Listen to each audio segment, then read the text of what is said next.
Hello, everyone, and welcome back to another session of Dusts of the Past. Let's dive right in. We're jumping a tiny bit back here. Caylona, that evening, you have, and by that evening, I mean the evening of your first night at Chult. You have a dream, but it doesn't feel like a dream, or as you've had dreams described to you. It feels more like a memory, but not yours. You are standing on the edge of a cliffside, looking out, wearing full plate armor. Your hand is resting on a sword at your side. There are two people standing next to you. One of them is a tall, noble-looking woman who has a very similar outfit to yours. And then she looks to be older, but has this ageless look to her face. So even though her hair is silver, her face doesn't match that. Standing next to you on your other side is another man with that same ageless quality, but no silver hair, younger, you think, with brown hair, as well as the same male, but instead of having a sword at his side, he has an axe. The woman speaks, and she says, as you're looking out over this area, "This will hardly be the first attack. We can only expect more." The man next to you has this tight-lipped look on his face. He says, "I'm afraid that this is just the beginning." Then you say in a voice that's not yours, "I agree. We'll have many more battles like this." Looking out, you start to notice, as you look to the side, that despite this vista that you're looking at, which looks over this grand open wilderness with this misty fog in between the trees,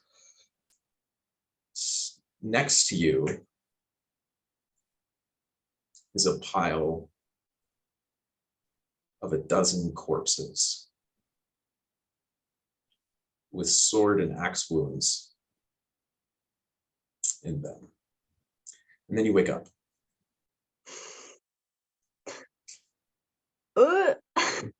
This is some Dalinar Colin energy. So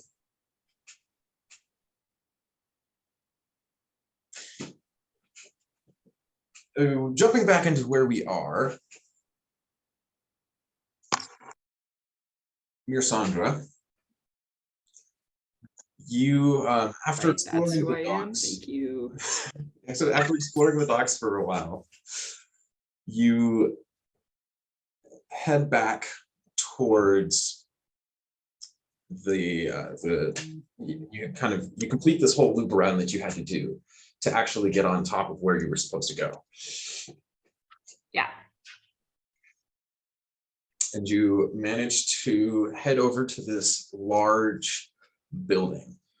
The first thing that you notice when you come outside, and Div, are you with her? I can't remember if you were. Yeah, Div has been following her around, increasingly exasperated, but he won't say anything. All right, so Div, you're hanging out, you're there. And you walk up to this building with this large dome. It has a very wide entryway. And standing at the entryway are two guards, each holding spears and shields with that leather stretched across it.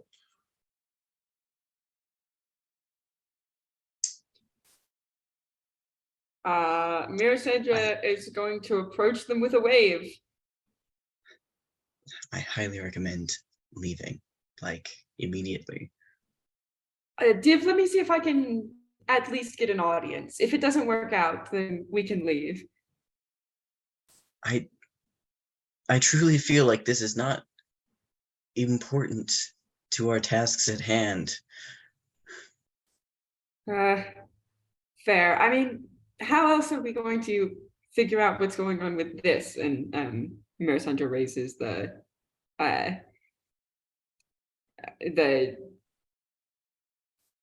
I'm sorry, the vial of bug spray, fantasy bug spray.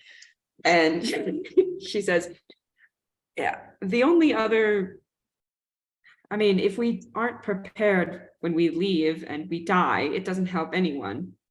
But the only way I can see to get any sort of proper funding, the only way that has fallen into my lap, at least, is to kill a dragon turtle. And I don't think I am capable of talking one out of its very lucrative current position or getting rid of it in any other manner. So this is kind of the only idea I have. But if you have another one, please, by all means. I'm sure there is other work to be done, and we do not have to bother surely such a busy woman.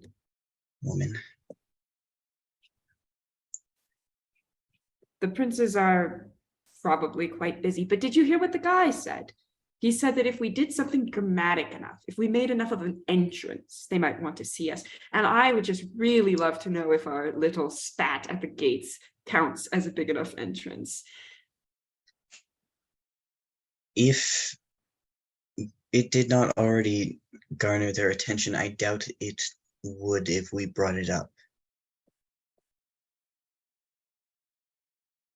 Mirasandra kind of leans forward towards the guards and she yells at them, "Hey, did you hear about the shenanigans that happened outside the front gate a few days ago?"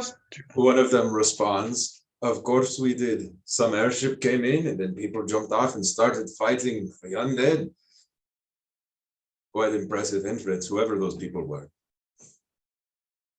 Mirasandra turns around with the kind of like a smug expression. She's like, "See, it could happen." As you're sort of like hanging out here having this conversation, the guard says, "No," and then staring at Div, you are one of the individuals who were outside the gate, are you not?"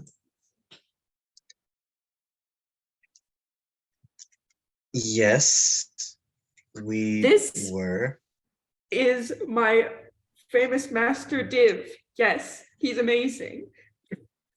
Master Div. Ah, do you seek an audience with the merchant princess?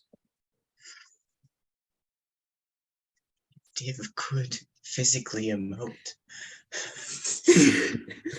Mirasandra elbows him subtly. Sandra, we do not even know what we actually want. If we manage to get I want to know what's in the bug spray. If we can get canoes out of it too. Yes, but I will be the one having to be doing the talking.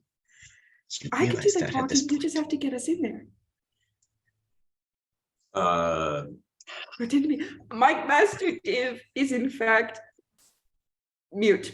He does not speak. I speak for him. Oh. And yes, he was a great individual outside the gateway, and he would love to have an audience with the merchant princess. Very well then. Div takes a second and then does a couple of like very rusty, very pointed and carefully chosen Breelish sign language hand signs at Mirasandra. Mirasandra happily signs back, "I love you too." The guard looks on confused, but glances at the other guard, who just shrugs and heads inside. One of them, the other one stays there. Mirasandra kind of bows dramatically and gestures along the way for Div. After you. A puff of very exasperated steam as you walk in. As you walk towards the other guard, says, "We need you to wait. Even if you have a good entrance, you need to be invited in by the princes themselves." All right. Can we wait here? You can. Perfect. Mirasandra, even with this new clothing, it is really hot out here. It starts raining too. As you're just sitting here, listening to the rain plink off of Div's metal armor. A little bit of Mirasandra's good mood kind of dampens, quite literally. She says, I miss when I could turn into a snake. Hot days were so much nicer then. I'm sure the heat would be much better if you were a reptile. I could lay on you. It would be my little what is that called when reptiles do that? Basking. Could be my little basking rock. You're warm, right? Mirasandra reaches out and puts her whole hand on his face. And then she's like, yep, ow. And it's a little steamy. Are you all right with the rain? Do you need me to make something? I will be fine. I thought you were mute, the one guard says.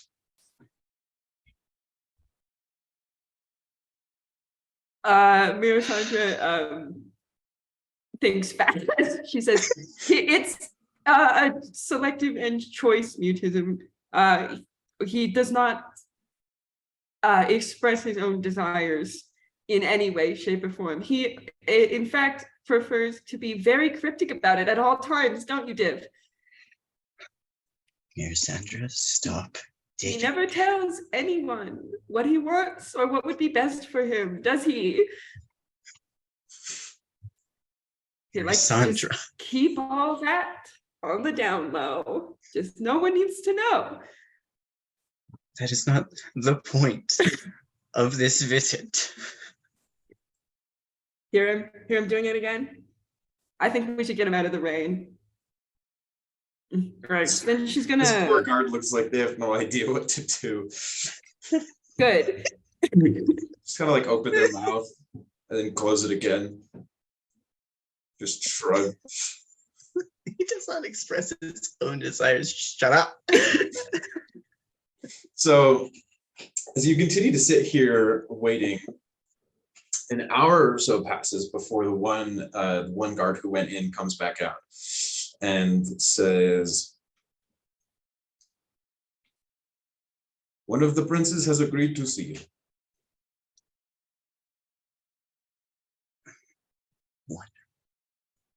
He says, wonderful. Why don't we will be happily accompany you if you would be so kind as to lead us to where we need to go.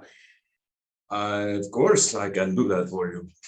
And this guard, you follow them in, and you go into this down this hallway that has these plants and profusions of life everywhere. You think you catch what looks like a flying snake or something floating around near the top? Can I try to identify it immediately, please? Yes, you can. Go for it. Awesome. Thank you. What is, you just want me to roll perception? What are you trying to identify? I want to look at this snake. I want to see what it is. Go ahead and make a perception, yeah. It's a snake with wings. Yeah, but it's cool. You know? You ever just see something and you're like, wow, that's cool. That was a nat 1. You can't find it. Yeah, okay. No. Yeah, it's gone. That didn't go as expected. So you walk in, and then this area, you open into this big, large space that has tables and chairs. It seems like an audience chamber, or not. There are tables that are around these risers, and across them you see there are a couple what appear to be servants of some sort scribing on papers, and then a couple of other people, and then at the very top of the room there are 7 large chairs, only one of which currently seems to be occupied. And you see standing up there is a man in a blue robe who you've seen before. And he smiles at you and he says, "Ah, my friends, welcome back." Him. Is that the guy? Hi. That is Wakanga Otamu. Yeah, there he is. Mirasandra bows deeply. She just does that. That's just how she works. She bows to everyone. Don't worry about it.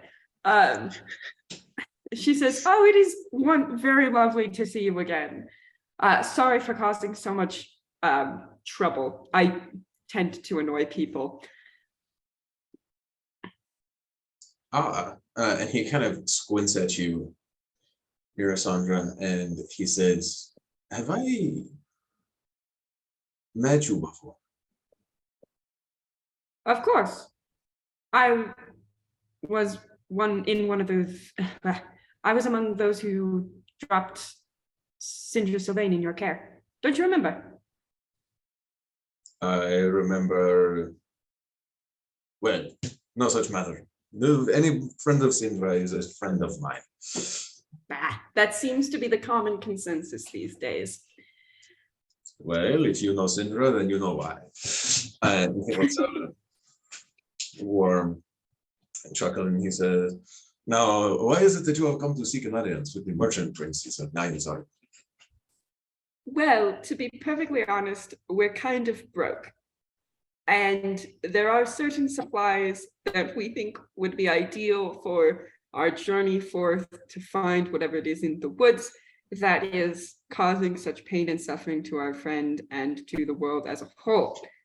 One of these things is fantasy bug spray. And she lifts the fantasy bug spray up again. She says, my original intention was to bully one of your fellows into telling me what's inside this so I could kind of replicate it.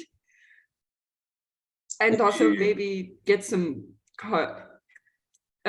canoes along the way, but that doesn't seem to be working. So we're kind of taking it as it comes. It's kind of a freestyle action going on right now. He raises an eyebrow at you and he says, "As much fun as it would have been to watch you try to bully any of my fellows, but especially Coatley, well, I have something that Sindra left for you. She intended to give it to you, but she was unwell at the time. It was taken from the ship, and she said that if I happen to see you, that it should be given to you, which I am right now. So there we go. Come with me." And he gestures for you to come up towards where he's at. I do so. This always happens. This always happens. Every single time. Why does it keep happening? And he says, as you come up closer to him, and he kind of whispers, and you see that there are a lot of these other guards that are placed throughout. And as you're coming, you see another person walk in, surrounded by a retinue, talking with that retinue. And she's an older woman with hair that's in dreadlocks. That's some of it's white and some of it's not. But also kind of winds her way up to the top, but doesn't seem to actively acknowledge you as you're standing near him. And he says, "Sindra is aware that many of her friends are not as well-to-do as her. Liquid. So she told me to give each of you one of these."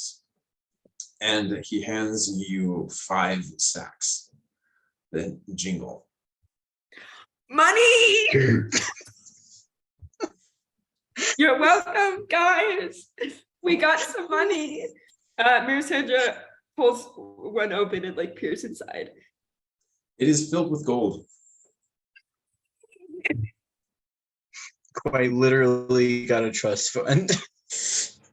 Mirasandra whirls around to Div, holding the sack up triumphantly. She says, Look at that. We did it again. We make a great team. I wouldn't. I mean, here it is fine. I assure you when I say that this amount of money is nothing to any of the important people in this room. But in general, you might want to be a little more cautious about. Oh, don't worry. I am quite capable of being cautious. Right. Of course you are. Well, between you and me, and he lowers his voice again, just kind of like leaning into the two of you, and he grabs both of you by your shoulders, but then immediately takes his hand off of Div and kind of shakes it. Brief frying pan sound. And he says, Sindra is not doing particularly well. I'm sure you're aware as you saw her on the journey over here, but well, I wouldn't hesitate if you can avoid it to do whatever it is your plan to do. Get on it. I hear what you're saying. As There best as are we can. people who have already succumbed to death once again. Sindra is a stubborn woman. I suspect she will last a long time, but I do not know. I don't think she does either. None of us know much about this. The faster we can solve it, well, the world does not need another happening of what occurred in Syria. How do you people pronounce that up north? That place? You know, Sorry? yes, that one, whatever you said. Either way, not something we want to happen again. And unfortunately, this event is on that same scale. But worldwide, people are nervous. A magical catastrophe, the likes of which has never been seen. Within 2 Mirasandra years kind of of the sighs. last one, in which the same thing happened, we cannot afford, well, the world is teetering on a careful balance.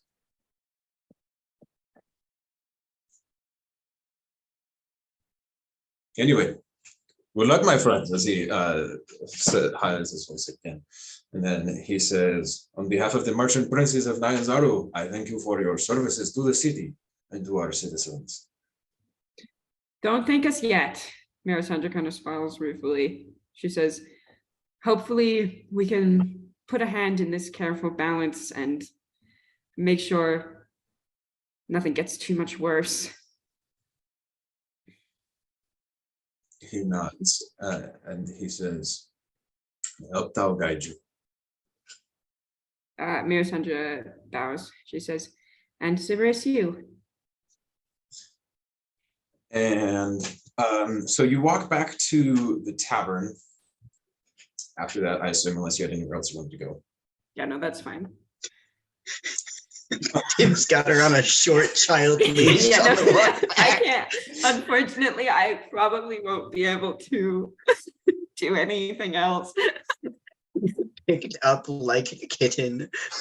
So if you take, you shuttle Mirasandra back, kind of ignoring there's like some shiny thing that she sees, and you just like grab her by the shoulder and pull her back into the right direction until you are back at the tavern like the rest of you, except for, so Jasper, you went on searching for your cheaper canoes and you weren't able to find any. Boats are expensive. All of them cost within a gold of the same price as you had earlier. Jasper's really scared to go back to the tavern because he doesn't want to disappoint everybody, Oh, but he's gonna make his way back. Defeated. Okay, baby, we got you. So Jasper, you arrive in the, you see Nephis, Nephis is there as well as Caylona. You have no idea where Zephyrus got himself off to. But At least Nephis and Caylona are there when you walk back in. And you two, Nephis and Caylona, you see Jasper walk in, and Jasper, I assume you just look really sad. Defeated, like arms all the way down to the side, head hung low. Because I couldn't find Jasper. boats. I Hi. tried. I couldn't afford any canoes, guys. We'll have to Oh, walk. do not worry about that. Did you come across? Did you find some extra pocket change? Rather a lot, Frustratingly actually. enough. Mirasandra Oh. kind of tosses him a sack of gold. Ow. Just thought. What's this? And Eh, Jasper picks it Pocket up. change. Oh. Oh. Don't spend it all in one place. Hopefully it is enough Boats are for a few expensive. I canoes. probably will. Mirasandra kind of distributes the rest of the money out to the others. So each of the sacks, just for simplicity's sake, I'll let you know, each of the sacks has 50 gold in it. Cool. And is it, you said 5? Mhm. Mirasandra like puts the 5th one down for Zephyrus. She doesn't leave any for herself. Where did you get this? Well, Mirasandra enjoys talking to people, and for some reason, they continue to give her things. I do not understand it. it's because of my shining, beaming personality, Div. I got them I indirectly. can't help but from feel like they Splinter's simply opening. want you to go away. It gets me what I want. It gets them what they want too, more often than not. That's where my story comes from. She kind of winks. Scott, this will only get us 1 canoe, right? With 1 sack of gold. We have 5 of them. Yeah, I know. I'm just making sure. All right. You did that. Who wants to right. pay for the other canoe? Yeah, Jasper looks in the bag and this will only get us 1. Does anybody else want to chip in? You can have mine. I have no use for. Are you sure? Yes, I am sure. Well, thank you. I will Nephis, do you mind giving me a hand with the boats? Of course. And Jasper kind of shows Nephis where the nice man originally tried to swindle him. So you come back and Nephis, you see this scene again of this man, and he's still there. It hasn't been all that long. It's much later in the day, but he comes in and smiles at you, and he says, looking at you, Jasper, he says, "Ah, my friend, welcome back. Have you determined that you want the shield?" And Nephis, again, you see on display those strange, almost spear-like, but not quite, weapons. We'll get rid of the first item on our shopping list. We'll take 2 canoes. And he smiles. Very well. I will be more than happy to give those to you. And you can see Nephis, like when he smiles, he's got that golden canine, just like a. It like shines in the light. There's a trust ping this noise. I trust him. I should not trust anybody in this market, but I trust this guy. He's got cool spear things and shields. So A lot of people have cool spear things and shields True. that shoot back. Aaron, I gave you that money for one specific reason. And I have my own allowance from elsewhere. Don't worry about it, Div. You're not gonna see what I bought anyway. all right, so you throw down, and he says, "So 2 canoes, that would be 100 gold." And Jasper hands over his sack of gold. This should cover 1. And hands over Divs. This should cover the other. He has it and nods, then just like really quickly flicks through it, nodding to himself, and then brilliantly smiling at you again. And he says, "It is a pleasure doing business with you, my friend. You are welcome to come back anytime. I will give you a discount now." How does that sound? That sounds great. What are those spear-like weapons? You have just discovered yourself a Chultan treasure. You will only find these made in Zendrick, and not just Zendrick, but here specifically. These are called Yitwa, ancient weapon of Chultan kings. Only mighty warriors could use one. Well, they're definitely interesting. You said those Yes. shields. And we should probably get these canoes back to where we're going to be using them. Yes. But I So would also, I want a shield. What? Is 10 gold, but if you get the Yitwa, just because you're getting canoes, I will leave the price the same for you. For the shield and the weapon? Yes.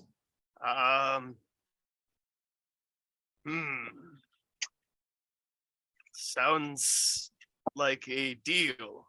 I will take one of those shields and the weapon. All right, so you hand over another 10 gold, and we'll get into what the yokel was gonna do stat-wise a little later. Cool. Jasper picks have out a one now. blue. Yeah, Jasper picks out a blue shield. All right, so the shield is like painted blue with scaled leather stretched around it, and so you now have that, and you and Nephis carry these canoes back to the main, the actual tavern itself. Is there anything else that y'all want to do before you move on to the morning? Any conversations you want to have, anything like that? I believe, let's see, so that leaves Mirasandra, you're waiting to give Zephyrus the gold. Yeah, and I will talk to Zephyrus if I get the chance, but if he's not here right now, so I can leave that for later. Yeah. Caylona, you have your gold as well, and then you two do not, right? Okay. Actually, I don't need to keep track of your money. Doesn't matter to me. So I'm keeping track of my money. Do not worry about it. anybody else want to do anything? Zeph is just kind of dissociating in a corner somewhere.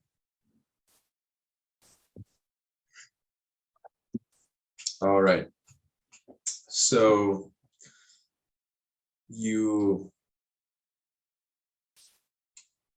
go to sleep that night. And actually, wait. It's Zephyrus. Psych. Speak of the Zephyrus devil. is here. I'm He has arrived. I have money for you. so thank you. Consolation Zephyrus. prize. Zephyrus. Yeah. After betting away all of your money at the dinosaur races, you dejectedly head back towards the tavern. It's awful late. You're totally soaked by the rain that's been coming down all day. And when you come in, you see at one of the tables. Actually, where did y'all put those canoes is the question. We put them in Mirasandra and Jasper's room. Yeah, Jasper definitely took them to his room. But I don't think. I You're don't not allowed to know. think. These are my boats. Have you ever seen a canoe? No. Yes. You ain't fitting that through a doorway. Okay, well, then we just kind of left them in the lobby with a sticky note that says, "Don't touch." Like, what do you want me to say? Stacked right outside. Is there a canoe parking complex? Did I just take them and they're on G4? I don't know. I parked them on Goofy Yellow. Where do you? They're just parked Where are in they the at? stables. So if you want, you can leave them with Kaya, and she has a space in the back that's kind of just behind where she says that people usually don't go, and she can leave them there protected for you. that Phenomenal. is where we've put them. All right. So, Zephyrus, when you walk in, you see all of them standing there. Jasper, do you have your equal one shield with you? Yes. So across Jasper's back, and he gave you like there's a leather strap that you can carry it, and the Yukawa is designed to be able to slide into a sheath on the shield. Cool. And you see, so Jasper has a blue oval-shaped shield with stretched reptilian skin across the back, as well as a strange, almost spear-like weapon that's like a 3-foot-long shaft and an 18-inch blade. Ooh. Fantastic. You also see a sack sitting at the table. It has like your name written on it in like scratchy handwriting with a big smiley face underneath. Oh, fantastic. Zeph's gonna like walk in on this scene and just be like, well then, it's like you lot were productive. Got a shield and this fancy spear thingy. And canoes. Ah, yes, boats. Great. Huh. Unfortunately, no recipe for bug spray, but I did get you this. Mirasandra throws the money at him. He catches it. And that sack he's gonna look is inside. full of gold. Oh, what? Where'd you get this? I have my ways. Yes, it is a very long story. Look forward to hearing it. Thank you. Indirectly from Sinja Sylvain. Don't worry your noble little head about it. Oh no. Lovely. Suppose she won't be needing it too much. Yeah, she seems like she's in good hands. Zephyrus, you're also well aware she can afford it. It's Yeah, essentially that's what it fair. comes down to. That's pocket change. Zeph is going to accept it. Thank you. I appreciate it. It was not a problem. How did your little venture go? You're out quite a little bit later than the others, at least. Well, that I can't remember. This is out of character. Did Nephis bring back the food to the tavern, or did I? Do I still have it? I'm fairly sure you did, or Nephis did, I think. Okay, yeah. So I think Nephis did. Well, we got the supplies for the rations and such. Right, I saw. So that's good. So that went rather smoothly. I got a good deal of that. Then I kind of went to the dinosaur races. Very compelling stuff. Did you have fun? I did well, fun is a strong word. Did you get arrested? No. Oh, then what does it matter? I don't think he'd be here if he got arrested. Come Yeah. on. That would have been That's a different adventure. Have a little faith in the man. I'm sure he could get himself out of it. Thank you. Zephyrus is going to look like a little bit nervous, but then he's just kind of gonna brush it off. Yeah. Well, I lost all of my money, which was all of 4 gold, I believe. Had to pay that off. Lost one race, won the next, and lost the last one. So didn't really work out for me. Were you racing the dinosaurs? I was I not could've- on the dinosaur. Oh, okay, because I could have told you you wouldn't have won. Those things are fast. Oh. Yeah. Angel Labs. No, that's not what was happening. It's there are jockeys who are riding the dinosaurs. It was very, very compelling. Very interesting. Betting is a gamble. That wasn't funny. Yeah. You're I not thought it- winning any points for that one. You win points in my book, but Yeah. I thought it was funny. So he's gonna like pat the sack of money. Very well appreciated. Fantastic. Don't go gambling it all away in one spot. We might need it later. It was one In fact, time. I'm almost certain we'll need it later. It was one time. I won't do it again. I can quit anytime I want. And this is when I say that I will quit. Not for me. Yes, chance is not an ally I often rely on. Mirasandra kind of jumps down from the table. She's been standing on it this whole time. She likes to be tall. Amazing. And she turns around to everyone. She says, all right, well then, are we all set to leave in the morning? The canoes. Canoes Yes. are in our possession. They're in a parking garage out back. Sorry. Fantastic. Fantasy canoe storage. Fantasy canoe Remember, storage. Guys, remember, we're parked in B9. Remember that. B9. I love that, like, we're making up this elaborate parking garage thing, and they're literally just like under a tarp right outside the back door. In spot B9. B9. That's what the man said. All right. Oh, So I'm gonna punch you, Cameron. the Fair, you know where I live. you go to sleep that night in Caylona. That memory maybe continues. You turn towards the pile of bodies, and the woman looks back and she says, they're getting more bold. They're taking more people.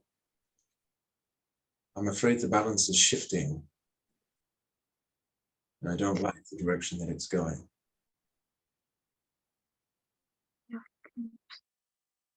And the male companion here frowns next to you, and he says, we will fight it as long as we can. The balance will shift eventually, but that day does not need to be now. And you nod. Looking down at yourself, you can see that your armor is covered in specks of blood, as well as dents, Ooh. from where it seems like it took a beating. And you say, again in not your voice, we can resist this enemy. They will not be able to stop us. After all, this has been working well. With two of us here, there's 6 total. There's definitely only 3 of you standing there. We will be able to change. We will be able to resist. Dark will not win today. Ooh.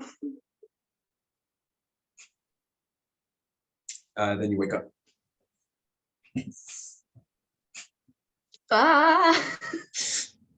Kaylona's gonna like that second time. She like ignored it the first time. The second time, she's gonna attempt to do the same thing. But like for the rest of the day, it's definitely gonna be like partially on her mind because she's gonna be like, what the F? Like, what is that? What is going on?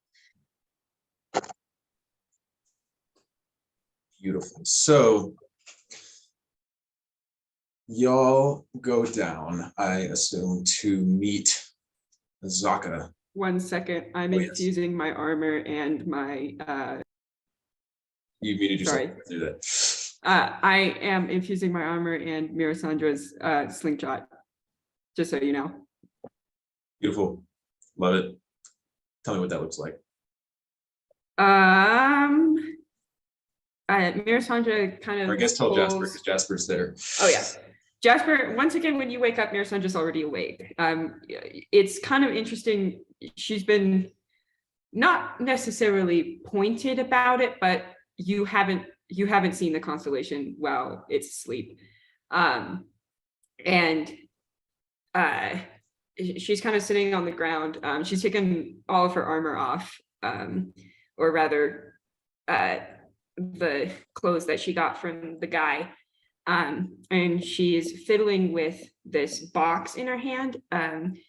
Think like a Rubik's Cube, but instead of plastic, it's kind of made of like wood and stone, and it's got like runes carved into the squares and the triangles instead of colors. A Rubik's Cube, but worse. Yeah.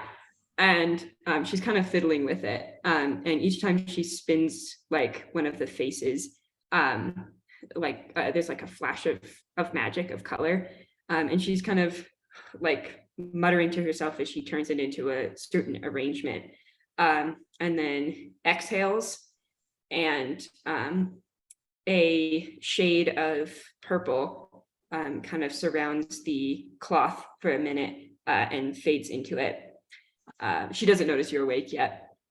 And then she lays a small slingshot on the ground next to her and does the same thing, but changing the cube to a different orientation before she does. Neat. Jasper doesn't really pay much mind. It's interesting, but he's super nervous about what's going on. This is kind of like that's neat and all and interesting, but he's like, I don't know what's gonna go down later today. Mirasandra's obviously preparing for something. So he's just gonna not bother her with that. He's gonna kind of shuffle off as quietly as he can, make sure all this stuff is ready to go. He kind of equips the shield onto his arm and he kind of shakes. It's a little uncomfortable for him. It's not as light as he's used to. This definitely is, again, it's not a prop. This is a real thing used to actually protect somebody. So he's kind of off in the corner, awkwardly wearing this shield now. It's this weird mix. I mean, it has like that fresh leather feel, but this shield, unlike your prop shields that you've used before, is actually designed to be held comfortably, but it's almost like you're not entirely sure what that's supposed to look like. You're used to holding shields just in wherever the stage prop managers tacked the leather onto for you to hold on to. It didn't need to be a practical working shield, but this has like a specific place, and you're just trying to get used to that feel. On top of it, it has the additional weight of the Yipple leather. But the rest of you, do you want to do anything before you head over to the river, or is that all?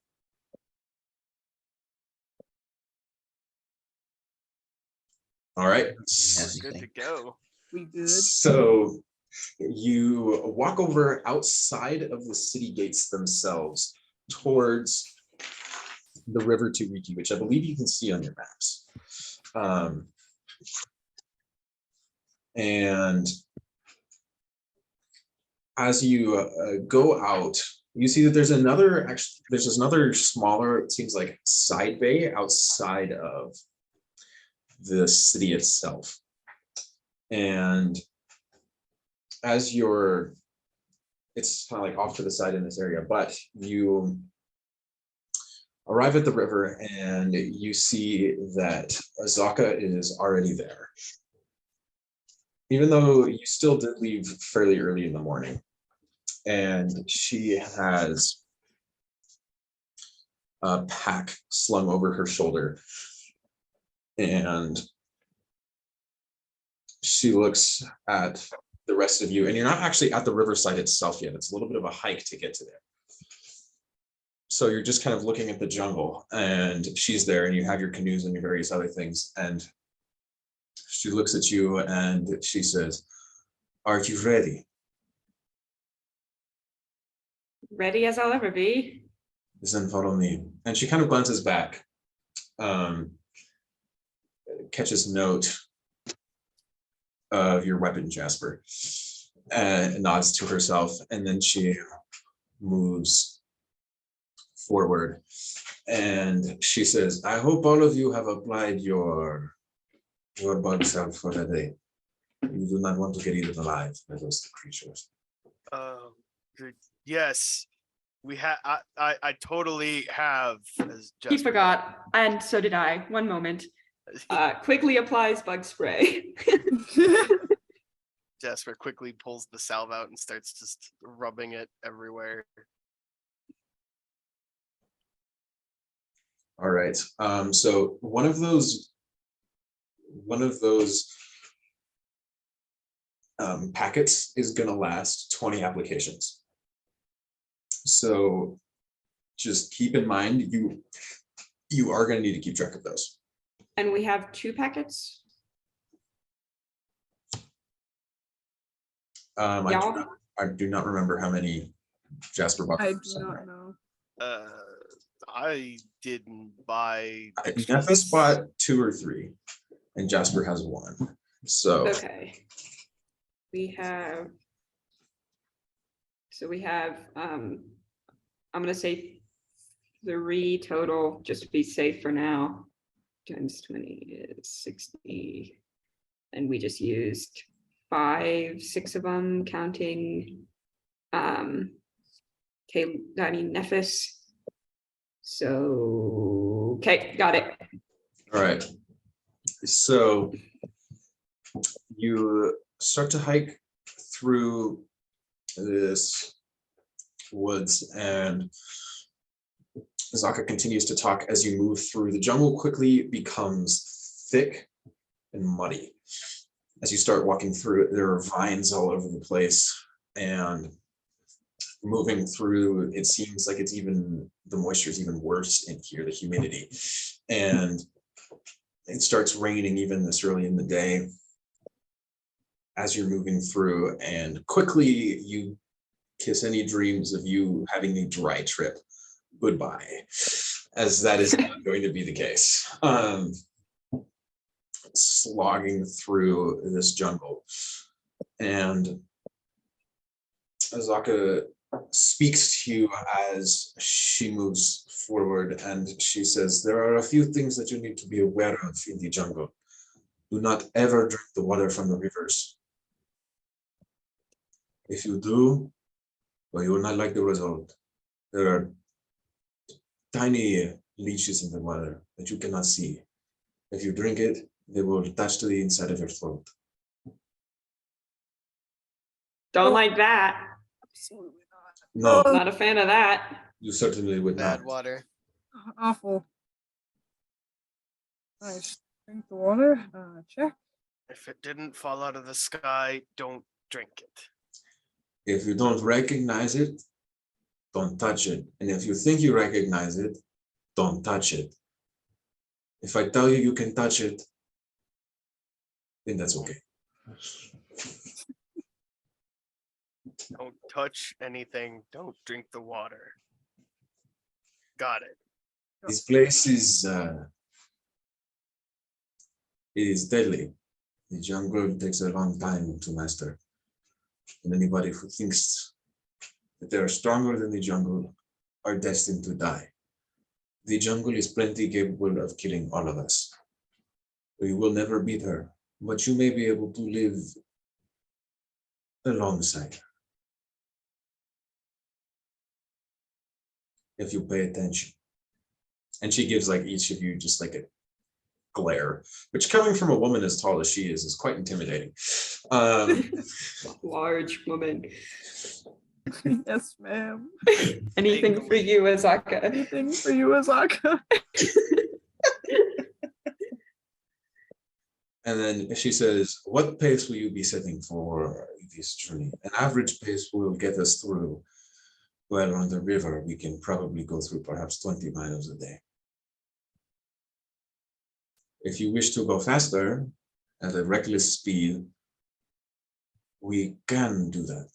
And we would maybe be able to get through 30. Speed and time is of the essence, but Speed will Our- mean nothing if we don't make it there and back. yes. Our mission is of importance as well. So I say average and steady wins the race. Very well. If you ever change your minds as we are moving along, you can let me know. I certainly hope, and she kind of looks at all of you, that you are accustomed to heavy labor. This will not be easy on you, and you must constantly drink water, or you will find yourself faint and unconscious. Mirasandra nods. You have rain catchers, that is good. Keep those open as soon as we're on the canoes. And you continue. She doesn't seem to have anything else to say as you continue to march through this thick jungle. Jungle time. After a while, she pulls back, and she's still leading, but she starts walking next to you, Jasper, and she says, "I see you have found yourself a Yikulwa." Yeah, one of those. Do you know how to use it? Absolutely not. She smiles at you and she says, "I will show you." Perfect. And as she continues forward, she takes yours from the sheath and starts using it as like a machete to spin around. And she says, "This is not its intended use, but it is convenient." But then as she spins, she sits it down and shows you where she's holding it. And she says, "You want to hold it here. You want to have a strong grip, but still use the advantage of the reach that it gives you. If you hold it near the front," and she holds it near the front, "it's just a long dagger. If you hold it near the back, it will get knocked out of your hands." And she places her hand right in there. There's a grip for it too. And she said, "You want to hold it here." Jasper grabs it where she shows. And then she nods and she says, "Do not assume that this weapon is a spear. It can be used as a spear and it can be used as a sword, but it's truly neither. It is its own unique weapon. For example," and she grabs it and quickly flings it, and it flies into a tree about 10 feet away. It can be thrown, not as far as a spear, but, and she pries it out, and you see that there's quite a decent chunk missing. It hits harder than the spear does. I see. And as you continue through, she shows you a couple stances and basic grips of how to use one. And every time that you don't call it right, she corrects you to make sure that you're calling it a Yokuwa. And she says, "If you are going to learn this weapon, you need to know what it is called. I'm glad to see that you are embracing the culture of this place." It's a very, very beautiful place. "Indeed it is." And she points towards the Yokuwa. "That will keep you alive if you learn to master it, to befriend it. That starts with knowing what it's called." The Yukuwa. Yik. Yukuwa. Yik. Perfect. Okay. Rhymes with Hikama. Thank you, Mirasandra. I appreciate that.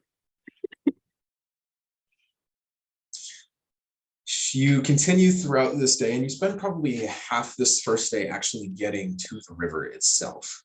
But then at about noon, the trees finally clear out a little,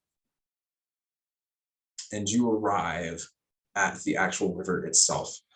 As was described to you earlier, you can't really tell which direction it's flowing. The water seems almost flat, like it's just sitting there, and it kind of flows up over the bank in an uncertain way. and all of these little things. You can tell the main direction of the river is going right now, but especially when you're getting close to it, you can't really tell. But you place your canoes down, and let's figure out, so who's going to go in which canoe? What's the plan? So Zaka needs to be in the lead canoe so she can tell you where to go. Where would the rest of y'all like to go? That's a good question. So you can comfortably fit 6 people in each canoe. Any proficiency in boat vehicles? Probably not. I 7 thought of we us. were making sure both of the canoes were half filled with gear. Yeah. Right. Okay. So there's 6 of us and 1 of Azaka. So Azaka goes in the front, and then 3 people. Who wants to go with Azaka? Got 3 with Azaka. Jasper. Are you just volunteers. pretending like you don't want to? Because we I all know that you do. no, not necessarily. Mirasandra is a little distracted right now. She's using a lot of her willpower not to touch things. It takes a lot of effort for her. That's what Dave and Mirasandra have been doing the whole walk. Mirasandra just keeps reaching out to touch things and just keeps smacking her Nope. hand away. Jasper is more than willing to get into the front canoe. Div, you're heavier, so you're going in the canoe with less people. You're made of metal. Thank you for calling me fat. You're made of metal. I'm not. This isn't Strategic like advantage. yeah. Have a couple hard hitters up front, couple hard hitters in the back. Enough supportive people in between on each boat. Okay. Div and I will go in the back. Who wants to come? Who wants to take up the caboose with us? Someone volunteer. Or I'm putting- I okay. Go. Zephyrus, how are you at dealing with faraway foes? Or with those. Well, let me check. I don't have anything. You're very punchy. I am punchy. Just I would like to have all bases covered on each canoe. We won't get it That's perfect. fair. Right. I do better with a close combat. It's a boat. I don't expect Don't think we'll have a lot of control over the specific, if we get attacked, the specific right. battlefield scenarios. Right. Zephyrus, would you mind joining Div and Mirasandra? Caylona, would you join us up front? Perfect. And Nephis, sit wherever. This will go where Nephis will go. Nephis will go where Nephis will go. Awesome. We load Schrodinger's kind of Nephis. the supplies into the backs of the canoes, all that good stuff. The more time that we spend near the water and loading up the boats, the more nervous Div visibly gets. But he's not going to say anything. What does Div and being nervous look like? He's very antsy, just like generally how you would think someone to be antsy. He shifts a lot. He, tries to find things for his hands to be doing. And if he doesn't have anything for his hands to be doing, he just kind of like, taps himself or something like that. There's a lot of, small squeaky noises from his kind of rusted joints as he keeps looking between like the river and the canoes. And while you're moving here, Zaka is giving you instructions on where to lash things in the canoe so that if the canoe were to turn over, that the things would stay above the water, and how to keep them in various places and things like that. As you're kind of tapping while you're waiting. She glances at you and seems to acknowledge, just notice the general overall of your feel, and she says, how many of you have been on the water for long periods of time before. Mirasandra raises her hand. So, one of you? Caylona I- hesitantly like raises hers, but is not very forthcoming about it. She's just like, "Mm," and then puts her hand down. So, one and then two, sort of. Well, and she stands up at the front, and it seems like she's quite confident in these. And she demonstrates to each of you how to actually properly paddle a canoe, how to get it to propel, and the various things. You know, she describes how to set a rhythm and all the details, how somebody in the back is going to need to actually guide where the canoe itself is going, how you're going to need to determine that. And she says, you know, for the front canoe that she will guide it, but for the back, you'll need to have somebody who can actually do that and feel confident in doing it. But you will get this soon, especially how many miles will be doing this. There is a distance between us and our destination. About 5 days should be what it takes. Understood. I can manage the front if my companions don't feel quite comfortable. I feel allowing me to guide any sort of vehicle would be a bad decision. I can guide, I don't mind. All Well, right. yes. Zephyrus, that is going to be more difficult for you than it once That's was. right. Yeah, that's true. I forgot about that. Since I'm the Two only one blind with two people eyes, in since I'm the only one with two eyes, let me Two lead the eyes. canoe. We really did Small.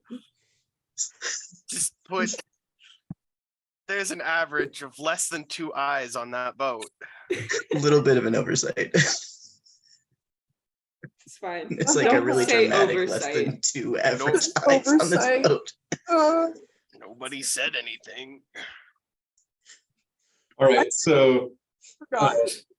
Zephyrus, Mirasandra, and Div, you're on the back canoe, and then Jasper, Caylona, Azaka, and Nephis will be somewhere. Before, Nephis like, should probably be on the back. Mirasandra is gonna kind of go up to Div as we finish loading up the canoes. She kind of nudges his shoulder and doesn't pull away, like she kind of leans against him as steadyingly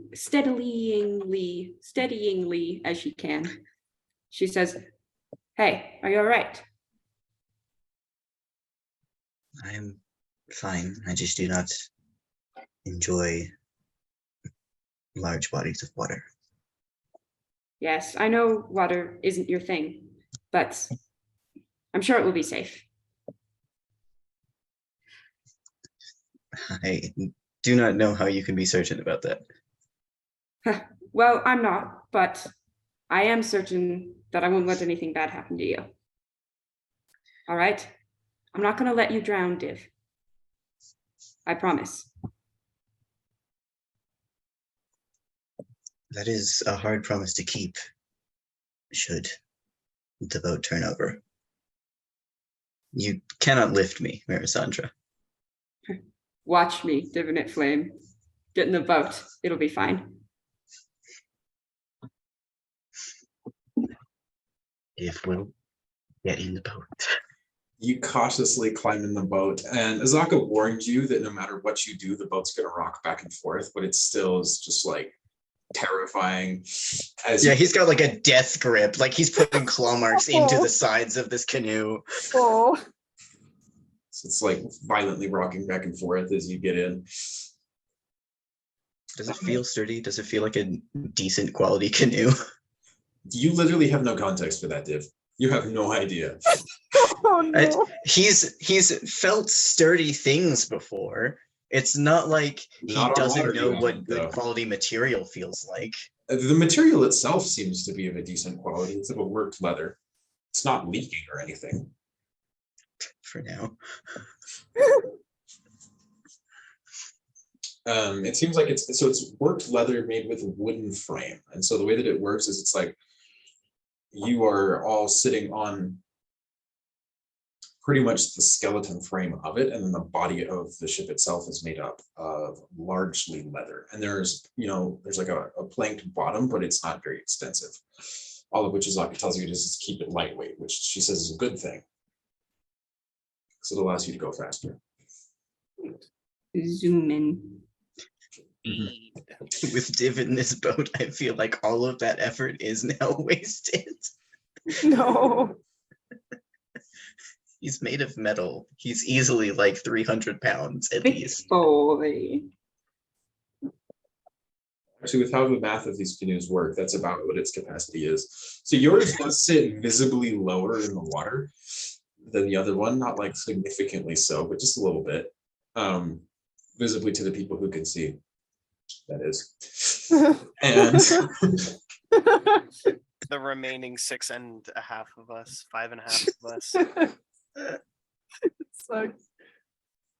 you continue. So after getting loaded up, spending about an hour getting these canoes completely ready, I assume you're probably switching between like a couple of you who's actually carrying the canoes at any given time. Azaka was willing to help with that as well, as they're not incredibly heavy, but they're not light either.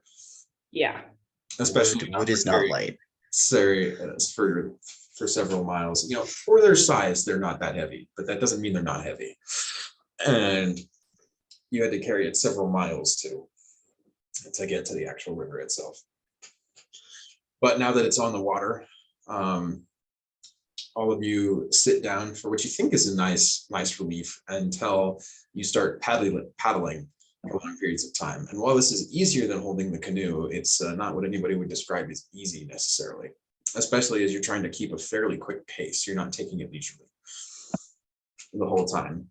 Azaka calls a rhythm out to you, but eventually after a couple hours of traveling through the water, you manage to fall into it, and you become familiar with the sound of the pedals dipping into the water and coming out. And that of Mirasandra talking.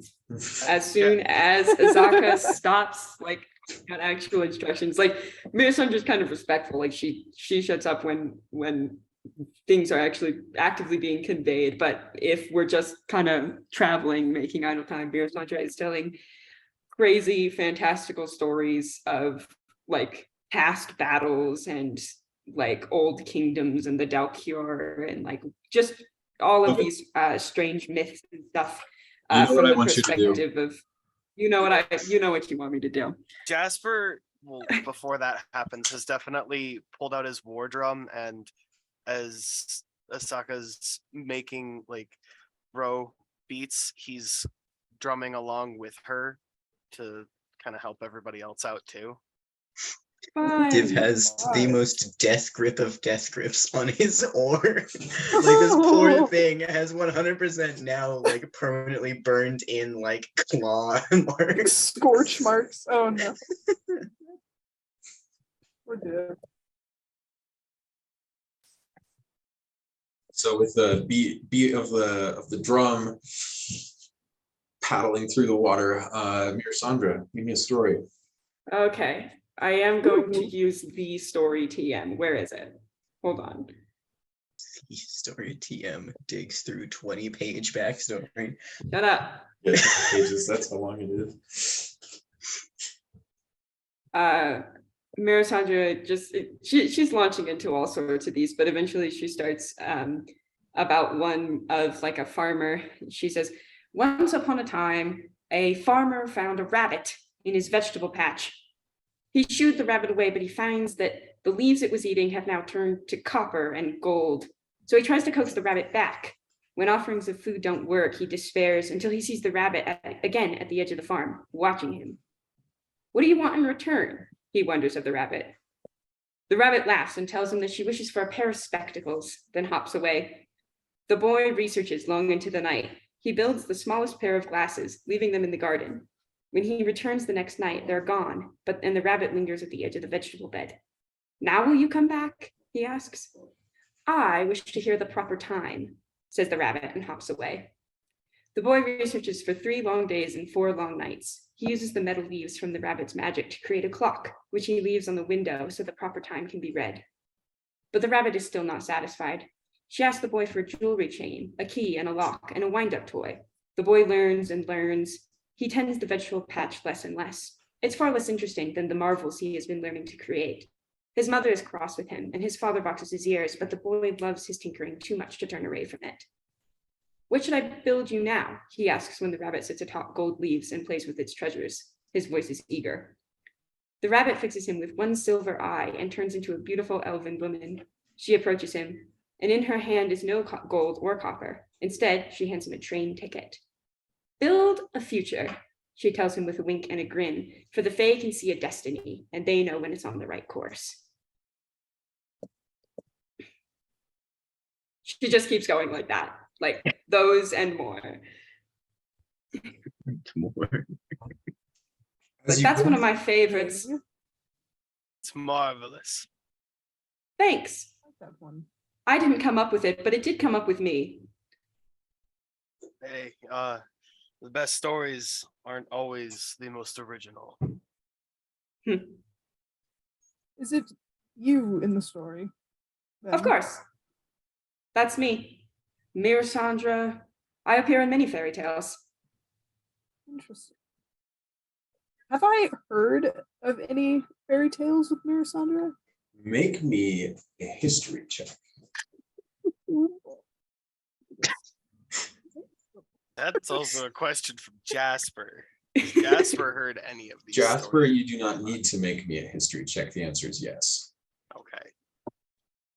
He's a theater major, of course. He's heard the story. So Absolutely. Jasper has been a little starstruck this whole time. I rolled a 17. You have, Zephyrus. Vaguely. You heard one in Under that sounded somewhat similar to that story that Mirasandra just told, but instead of talking about artifice, it was talking about magic. Magecraft. Interesting. You've also heard a variant of the tale that was talking about a fashion designer. Interesting. And you were both severely under the impression that like Mirasandra is a fictional figure. Mirasandra is one who's like, it's like a classic fairy tale character. She's not. It's like the big bad considered- wolf or like the Wicked Witch, you know, like an archetype almost. The Mother Goose character. Mhm. Generic old lady. Yeah. Zephyrus looks like thoughtful for a bit. He's just kind of just like taking the story in and everything. Like that's interesting. I've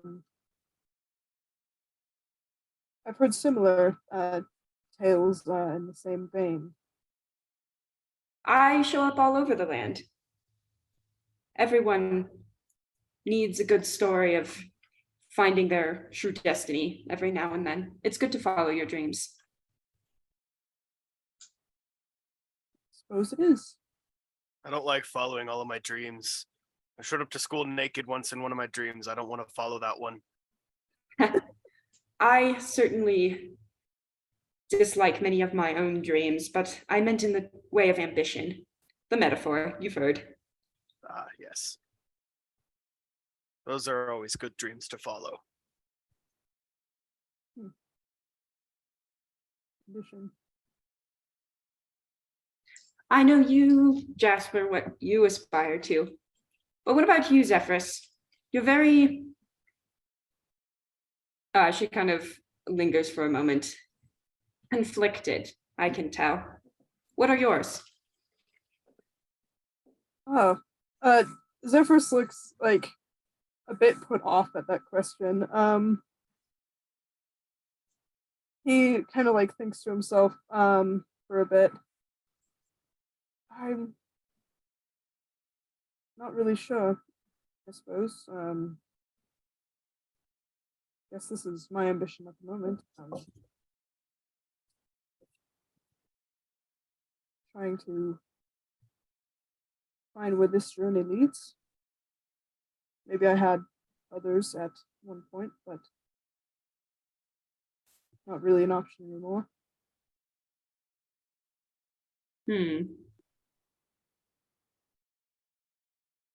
You must have imagined something for yourself. You must still, somewhere, when you're not pretending everything is the way as it must be. What are you in the world you could create?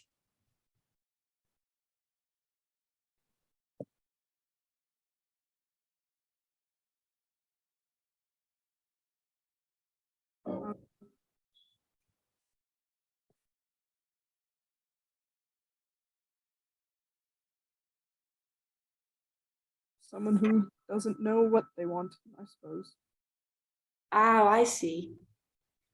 It's not a what are you, it's a who are you with.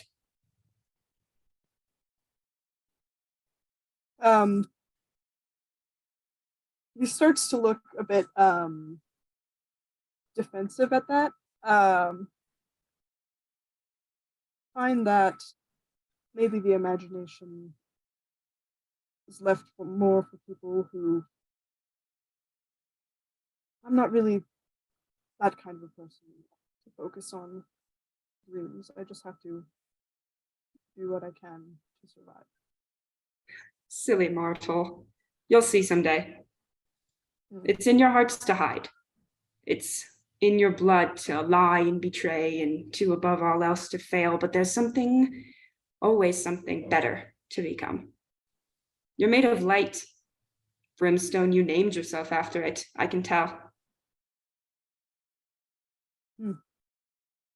What was their name?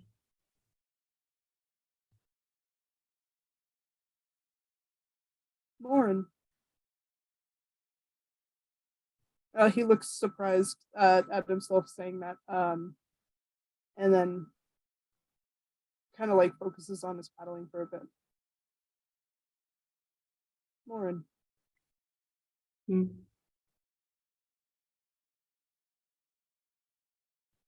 I'm sorry for what it's worth. Thank you. He goes very still and quiet. For the first time in the trip, Mirasandra stops talking.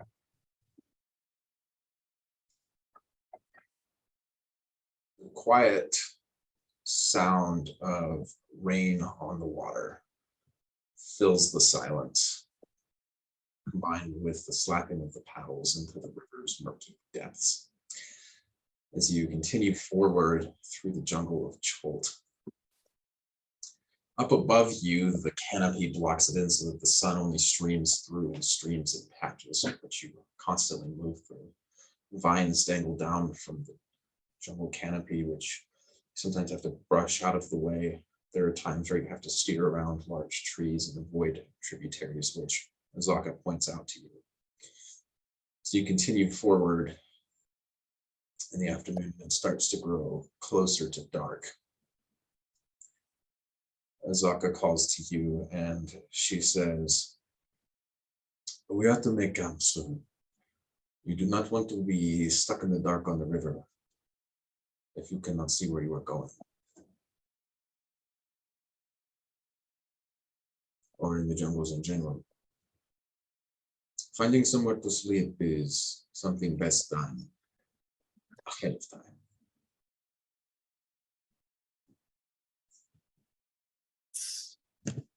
Prepare then.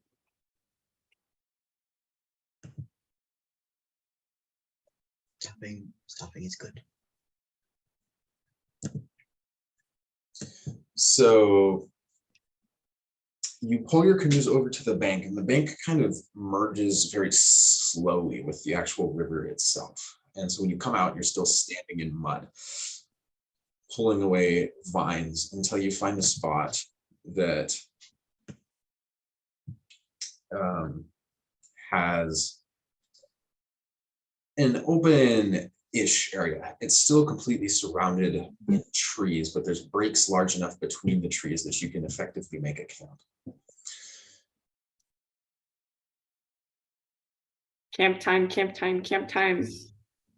Trauma buddies make a campfire. Actually, Mirasandra kind of glances at Azaka. Is fire a bad plan, a reasonable plan, a necessary plan, A difficult one. a lethal one? That's what I thought you'd say. Difficult, stupid Oh. language. Doesn't work right in the mouth. But you can dry if you want. But good luck finding any dry wood. It is something that you learn to live without. But if you want it, you can.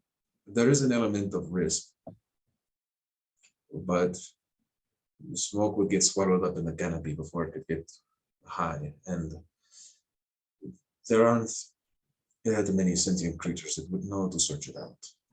Your scent is far more noticeable campfire. Lovely. Well, we have div for heat if necessary anyway. She chuckles to herself and she says, "You will never need that."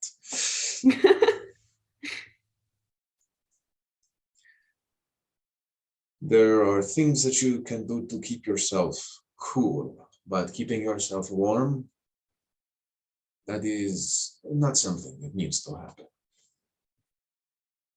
Indeed not. Like a gateway to bacteria, if you ask me. You- Kind of like chuckles to himself as if he said something funny and he's like, that was stupid. Why did I say that? Incredible. Great. Suppose we kind of make camp then. Camp time. Camp time. Camp time. Camp time. Mirasandra kind of sits on a rock, rifles through her bag. Yeah, she's just sitting on a rock watching people. She's vibing. Don't worry about it. What are the rest of y'all doing? to sit up? Div gets on shore and is immediately making himself as useful as possible. Just anything he could possibly be doing to set up camp, set up perimeter, make sure everybody is safe for the whole night. Anything. This is the dry land. He's having a time, let me tell you. He's doing Jasper great. is making sure that the canoes are well secured and won't go anywhere. And after that, just making sure camp is as comfortable for everyone as it can be.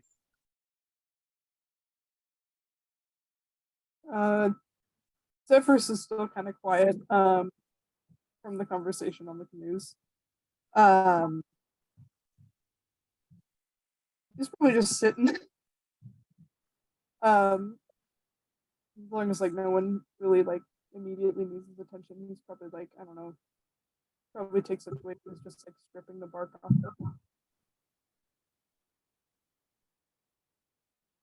Are there like trees around like the camp thing, or is it like swamp trees? It's fairly dry ground. The ground is damp and covered in foliage, but there are trees directly around you that just rise like straight up. And there's huge trees with vines coating them as well as the moss. Okay. Caylona is kind of like next to the nearest tree, but not really close to anyone. And she's standing like, I'd say 10-ish feet away from it.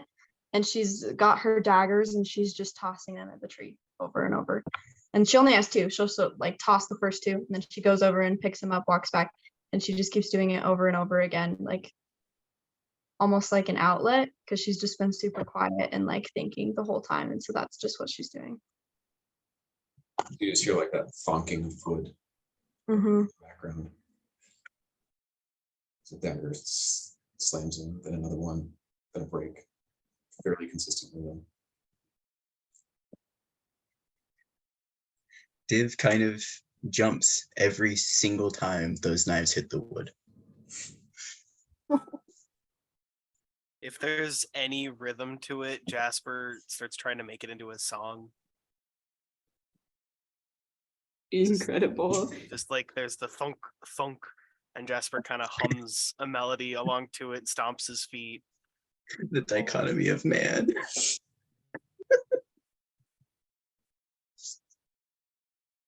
part of being bard, all right? Love that for you. Plus, it's fun. I like doing this stuff. Stuff I do. You get this like humming rhythm to Caylona throwing these daggers into the tree and to Jasper humming along. Caylona, while you're throwing these daggers, just trying to think, you remember that now that you have a little bit of time to relax and think about it, or relax being relative terms, you're in the middle of a deadly jungle, but you are thinking back to that fight, and you're remembering when you were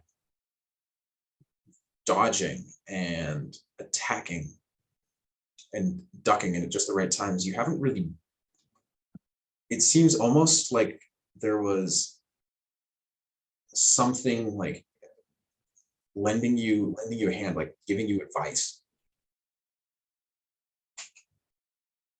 as you were fighting. Her immediate reaction to that is like disgust. Like, even if it was meant in a good way, because there's only like one place that she thinks that that advice could have come from, and it's not like a good thing. And, you know, she has like trust issues and control issues, and she's like, there's something outside of me or inside of me that is not me that's trying to control me, and that just makes her throw the daggers even harder. And she starts standing further away, like closer to 20 feet away from the tree. Mirasandra's kind of watching this get more and more intense. Oh, sorry. I'll keep it down. Sorry. Habit.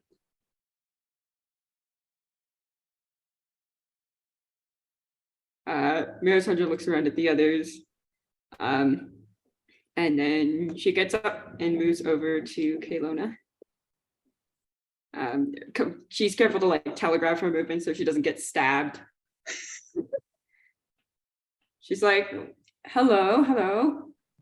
Something on your mind? It has been a long day. Caylona tosses her second dagger and just says, nope, nothing. Just tired, I guess. Can I do something that might make this game of yours a little easier? She kind of sighs, like she's like holding a lot inside. And she's just like, what? What would that be? Well, I can do something to that there knife of yours. That way you won't have to go retrieve it every time. She raises an eyebrow and is like, oh, what is that? It's just a little something I learned. I don't exactly know what it's called. I haven't been able to quite decipher all of these runes, and she like lifts up her puzzle box, though I have had quite a few years to do it. But it simply returns the weapon in the wielder's hand, the weapon to the wielder's hand as soon as they release it. And it seems to do a little more damage when it hits too, but that's not important right now. You see her kind of like smile, just like a tiny bit, not like a lot, just enough to where you know that she's like actually kind of excited, but she doesn't want to show it.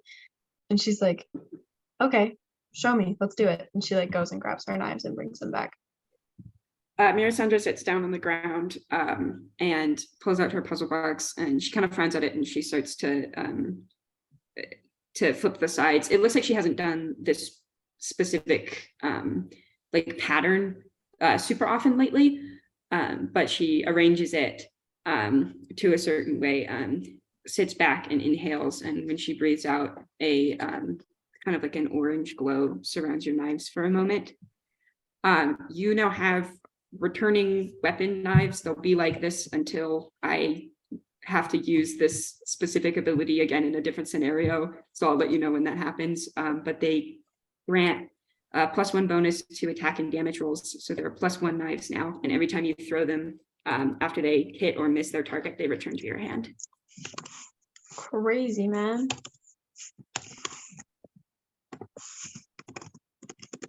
Love that. Part of this sort of stuff. That's kind of lit. She like immediately picks them up, like right before they finish glowing. Like she's like way too excited for this, and just like, and even though they're not directly in front of the tree anymore, she just like chucks it directly at that main spot, and it just like hits and then comes back, and she catches it, and she turns to you and she says, "Thank you. I appreciate it." My pleasure. Looks like you could use something to help you focus, I suppose. I do tend to know that talking through what's on one's mind does tend to make it haunt you less, but I won't press.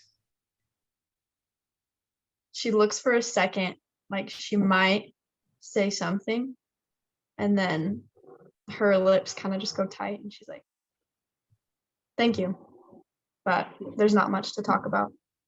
All right. Well, whenever you're ready. And Mirasandra kind of smiles a little bit. Yeah, just slightly. She smiles a little bit ruefully and inclines her head and then goes back to her rock. Caylona goes back to throwing her knives. While you're throwing those knives, Caylona, there's just something itching at the back of your head, something that you feel like you should know, but you don't.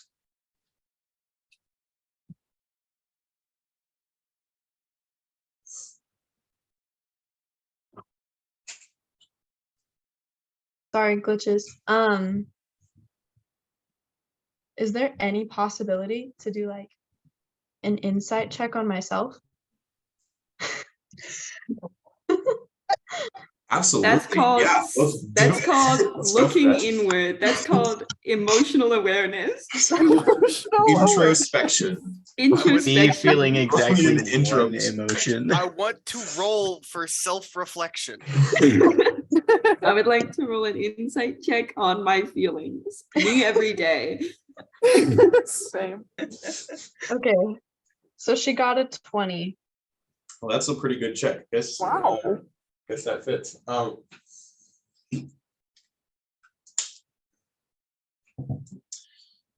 Reaching into that space, trying to figure out what's going on there, you recognize it vaguely. It's like a feeling that's almost familiar, like just like an itching at the back of your head, and one that you have consistently ignored, all except for one instance. And I think you know the instance that I'm talking about. I think so, maybe.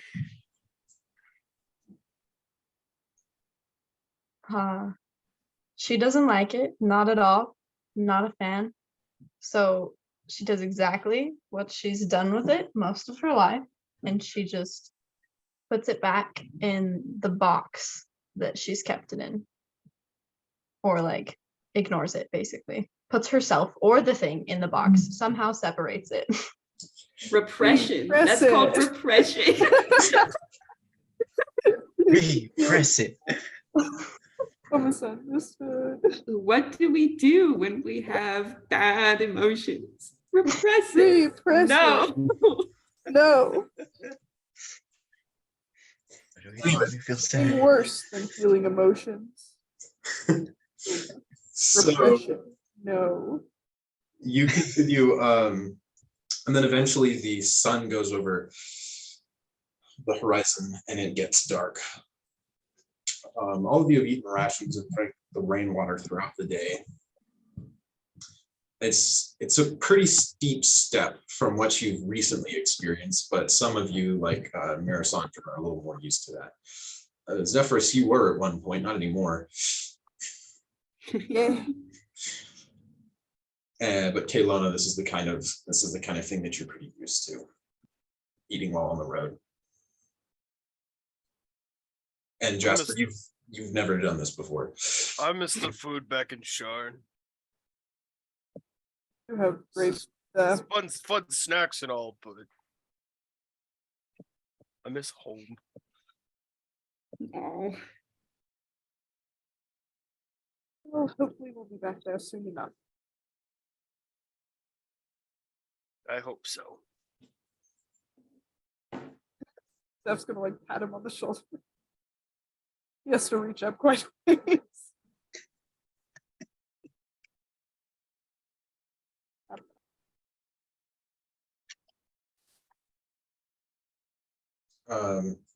So the night moves on, and you eventually Azaka suggests to you that you should set a watch. I'll do it. Jungles are not safe. We should go in shifts. I will go with you each one at a time to teach you things about the jungle. Mirasandra As we looks continue throughout the shifts. I will be on skittish for a tonight. second. It is my job to keep you alive. And in this case, it serves both me and you, as all of us do. So if you want to be first, Mirasandra, I will show you what to look for. Mirasandra kind of like looks around. She looks uncharacteristically shaken, and she says, "All right, yes, I'll go first, I suppose. And I am willing to take the whole night if necessary. I can do that. It wouldn't be a problem." You won't have to. There are plenty of us. And we all have eyes, or at least most of our eyes. So we all help. It sounds stupid. I don't enjoy sleeping while others are awake.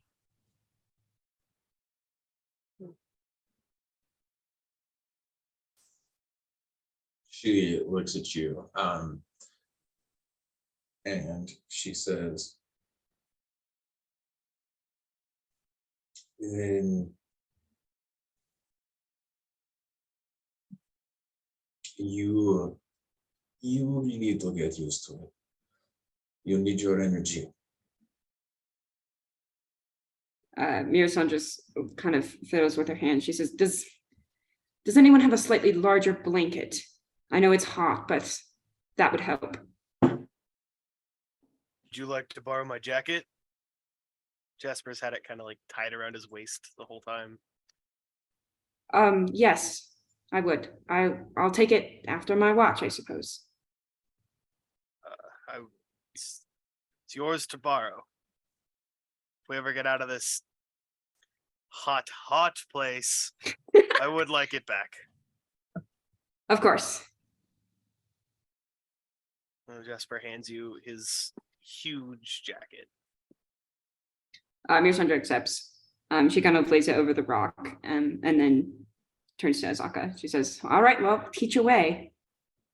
And she smiles. It's a little bit tenser than usual, but she does kind of, her usual air is back. Azaka points out to you the specific places in the trees and things to look for. She mentions to you that even the plants can come alive and attack you in the jungle, and points to certain things to be careful. She explains to you that there's a kind of snake that will blend in perfectly and then shoot itself out upwards of 30 feet directly into you. And the things are massive enough to knock a grown person over and kill them before they have anything to say about it. She explains that undead are common throughout the jungle in most parts, but there aren't any in this particular area of the jungle. And she also explains that there are goblin tribes that will move through. Some of them, a lot of them will move at night, as that's when they can get the better advantages. There are nocturnal predators. Gerblins. And Sorry. as well as another thing that she calls grunts, but she waves it off, saying that she doesn't expect to encounter any this far south. Or wait, no. I switched my directions around, but you're north, this far north. Can you say that word again? Grung, Grung. like Grung Stomper, the dinosaur that won. Got it.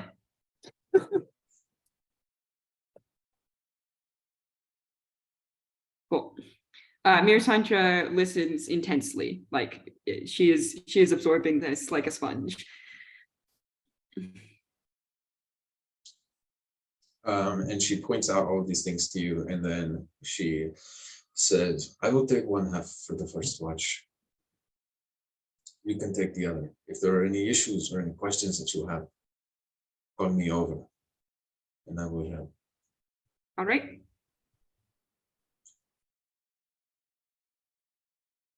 So, Mirasandra, roll me a perception check. Hey, it's night watch time, baby. Perception. I got a 14. 14. Solid average. Pretty dang good. I do not enjoy the contemplation, Scott.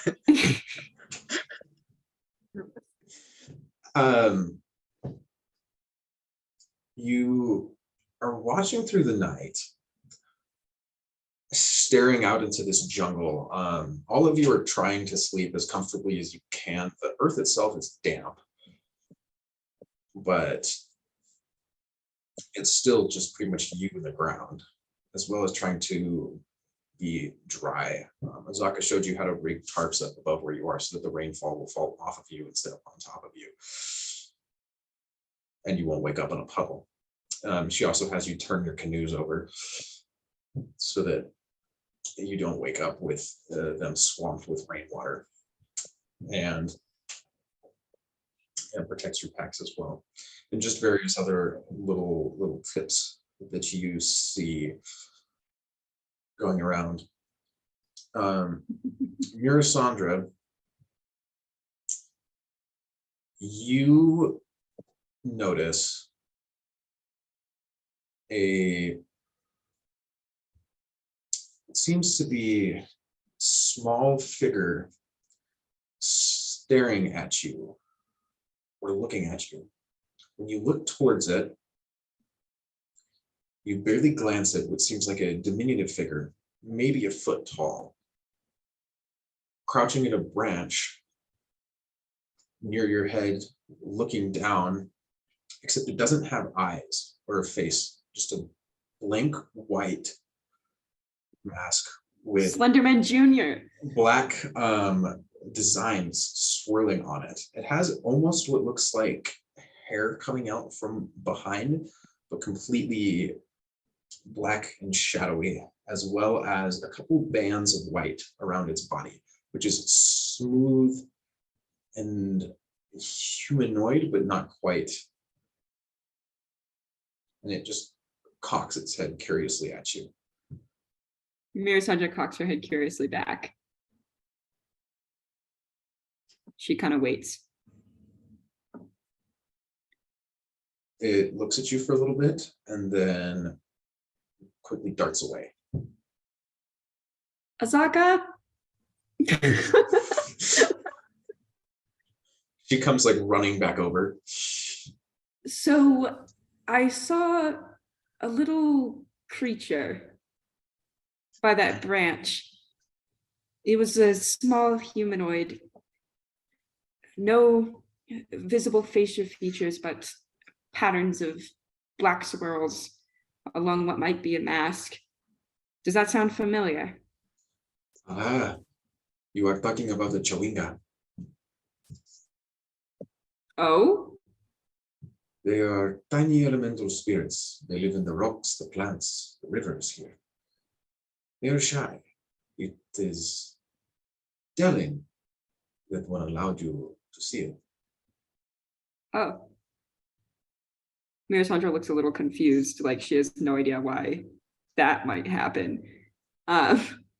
She says, interesting. I did enjoy the glimpse. It's not dangerous? No. Not unless you make it angry, which most people don't. And even if you did, oftentimes it would simply run away. She nods. All right. Well, I'll be sure not to make any elementals keep a grudge. It will normally be friendly to you.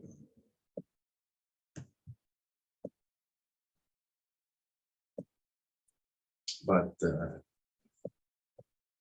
it is a good sign. Good sign. Mirasandra nods. She looks a little like cheered by that. She trusts signs of nature. She thinks, yeah, that is a good sign. Guys, something good happened. Don't get used to it. Yeah, I know. Oh no, Scott, don't say that. It's full of I so mean, much what? hope. So the night passes. Azaka does at some point force you to sleep, Mirasandra, and she gives Div that same training that she gave you, pointing out all of the elements of the forest. Mirasandra like goes kind of behind her rock and curls up like completely under Jasper's jacket, so she's out of sight. All right, so the night passes, and you wake up the next morning with after a humid but successful sleep, as in nothing tried to kill you last night. Yay! That's all we can ask for. I wring out my bedroll from all of the liquids that have been acquired. Yeah. Why would you phrase it like Why that? would you phrase it like that? Because there's swamp water on the ground, rain coming from the sky, and sweat coming out my skin. It's all the same liquid. Yeah, but it's different flavored water. Oh, gross. Don't. You guys invited me to game night, all right? This is your fault. So, Jasper, after bringing out your sleeping bag, it is somewhat dry. The tarp seemed to do pretty good, and Azaka made sure that you were far enough away from the actual jungle itself that the lush greenery on the ground protected you from getting completely soaked overnight, because, as she explains, sleeping in water 100% of the time is not going to go well for you. Wait, you don't like fungus? So you continue forward. Caylona, you do not have any dreams that night or memories. What they felt like. Repression. Caitlin is over there like, Everyone "That's repeat good." after me. If we repress our trauma, we don't get any information about it. Maybe I don't want information about it. Did you ever think about that? No, that's impossible. That never happens. This is why I gave Jasper a happy backstory, so we can have a really tragic forward story. Rest of the story. Anyway, Ever seen a robot have panic attacks? you get back in the canoes and fall into the rhythm of rowing. It's a little more natural now to you. Are you switching up who's where, or are you just going to kind of keep that going? We might want David's to getting bump back into the same boat. We might want to bump up the amount of eyes we have in the back. That would be switching Zephyrus out because Mirasandra is not Yeah. going in a different boat than Div. Uh, She's sticking with him. Jasper offers to swap with Zephyrus. Zephyrus, would you I don't want to just point out obvious disabilities, but